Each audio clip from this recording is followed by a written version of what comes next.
one of the biggest bugbears in the music industry that's failed time and time again is to try to create a verified, authorized global database of music, of songs, a repertoire.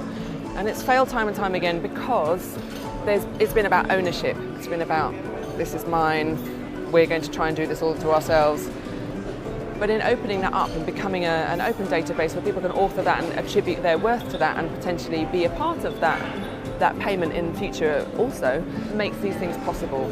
I feel finally we can create a music ecosystem that is worthy of the music that we love. Content creators can now be compensated for their hard work and finally fight the war with piracy, which costs the music industry billions of dollars every year. But can you and I, as content creators, benefit with a technology such as blockchain as well? We are putting the contents of Wikipedia plus an extra 1 million articles that we've added to Wikipedia on the blockchain. What that means is that if somebody creates a new article and adds it to the database, they actually mine, by doing that, some tokens. We call them IQ tokens. What that means is that you become a co-owner. You have a financial stake in the creation and the quality of knowledge. It seems like challenges within government, banking, finance, and even real estate could now have an answer to create a higher rate of return on efforts, work, and productivity in general. One of our projects is to add efficiency in our reconciliation system between bank accounts. Normally, this kind of transaction take almost 45 days. And we thought by implementing blockchain, it will add 30 to 40% efficiency. But it gave us 100%. It dropped that time from 45 days to 0. So why not transferring this experience to the rest transactions in the government, whether it be internally, in our, for instance, HR transactions, procurement transaction, but also the transaction for the users. Why I should wait like for days or months to buy a house? Why it's not only like a matter of pressing a button? Just imagine how complicated bureaucracies are, right? And translating that into code, which is what's required by putting those operations on the blockchain, sounds like a very tall order. There is a natural tension, actually, between government operations in general and the blockchain, because what the blockchain is disintermediating relationships between individuals.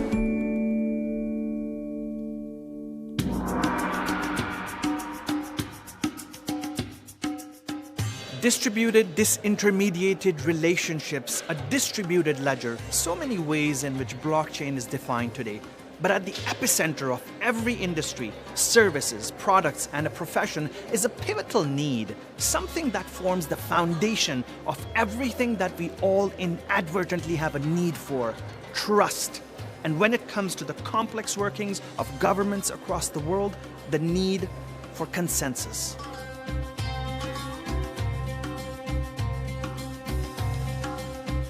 First, you have to find the trust in your citizens, that they trust the government with their data. It's a psychological thing to actually earn the trust. And then you have to have a very rigid system of infrastructure with these databases that we can actually access different data, pull it together. I think these are the first steps.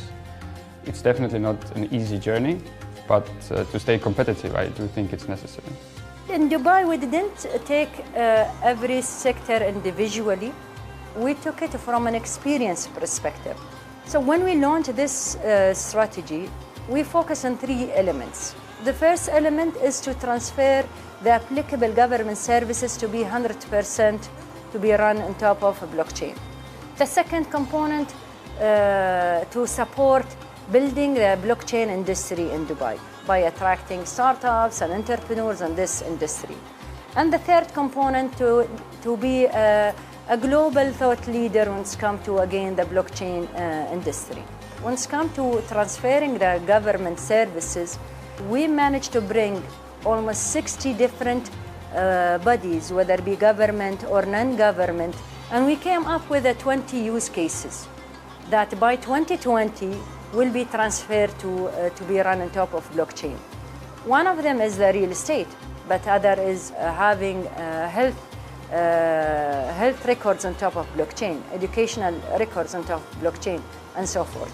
And by bringing all these government agencies and non-government agencies in the same room, this by itself was a huge success, because the main challenge in any government, not only in Dubai, but even globally, is the silos happen between government entities. They don't talk to each other.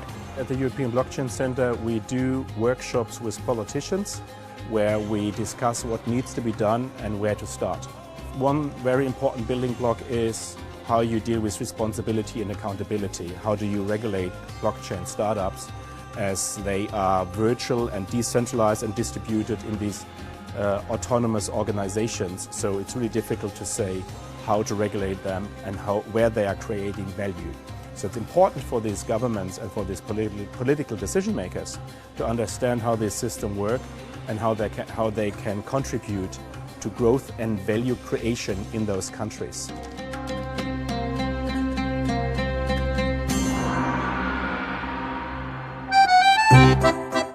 From some of the largest cities to small towns, everyone seems to be driven with this need for change. And the story of one small town on the outskirts of Zurich, Switzerland, to become an outlier is an inspirational story. The municipality of Zug is the first in the world to experiment with cryptocurrency payments for governments and also to enable voting over blockchain. While this may mean nothing for established democracies in the modern world, this could have a deep impact on countries where equality, transparency, and true democracy is just a notion. How did this small town, also referred to as Crypto Valley, start with an idea so profound that it could have a worldwide impact? The City Council of Zug, 5 persons from 5 different parties. We wanted to know what's the difference, for example, between blockchain and Bitcoin. And so we invited a young student who explained us this difference. We didn't understand everything. We decided we accept Bitcoin for payments of certain fees of our city administration, not tax paying.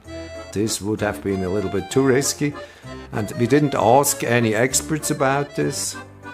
We said, just do it, let's try it.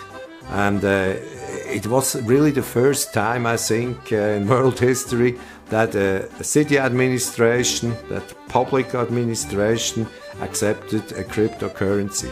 And I think it's a good and an easy story to explain people what blockchain could be and what use cases exist about blockchain.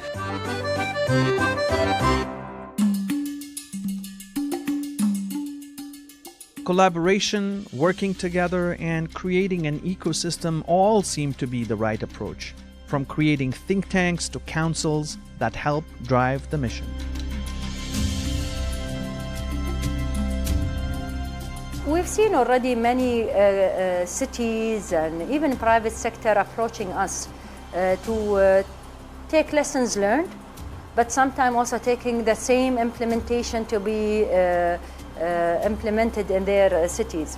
Working very closely with the Estonian government, working very closely with the Indian government, the Maltese government, to share these experiences. Actually having the largest blockchain summit run here in Dubai and attracting more than 100 speakers and more than 6,000 attendees, this by itself is a success story by how we shared our experiences here in Dubai and transforming it to the world by having this kind of a platform.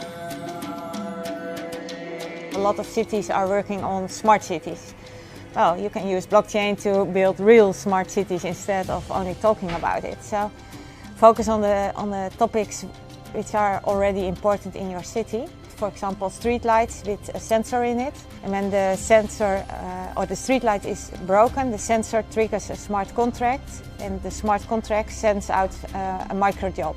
And when a certified repairman has fixed the street lights, then he gets paid immediately.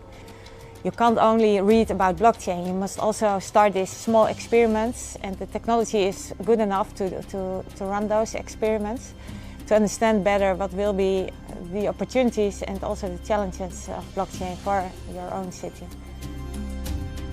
Blockchain technology is often called an enabler for trust. But what does this really mean? Does it mean that everything stored on blockchain is accurate? Does it mean that blockchain will correct any inaccuracies in the information? Or does it just mean that blockchain has a way to account for information every single time? In my understanding, technology is a big factor for creating trust.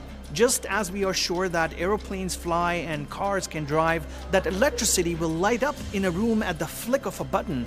If it's not trust that technology enables, then what is it? How would the distributed computing of things such as voting rights enable trust? There are many questions that still need to be answered. It's really kind of something which is interesting, because the discussion around trust is something which is kind of rooted deep in human beings. And maybe you trust institutions, but essentially they are also human beings. Now, with the promise of blockchain, kind of many people argue that there is no need for trusting anymore because there is certainty. Well, of course, there's still a need for trust, because now you have to trust the technology. But the piece which the technology takes care of, namely the visibility of the transactions which are now transparent in the open daylight, that is something which creates trust that that transaction is secure, right? But still kind of the trust element is still here, but it's kind of improving the certainty in a transaction. There are these fundamental kind of psychological boundaries in older societies, I would say. People who don't trust their governments at all because they've just had a very bad history of data breaches and the government using their data in an inefficient way. In Estonia, I can say that we have a very tough data privacy laws, and once your data is given to the state, they can't really use your data if they don't have a ground for it. So this is a very serious offense if someone looks at your data and they don't have a reason to look at your data. And we also try to ask the data only once. So if you have given your data to the government, there's no reason why you should do it again. Blockchain technology will profoundly transform economic, social, and political systems. It is a new trust architecture, and we're going to be able to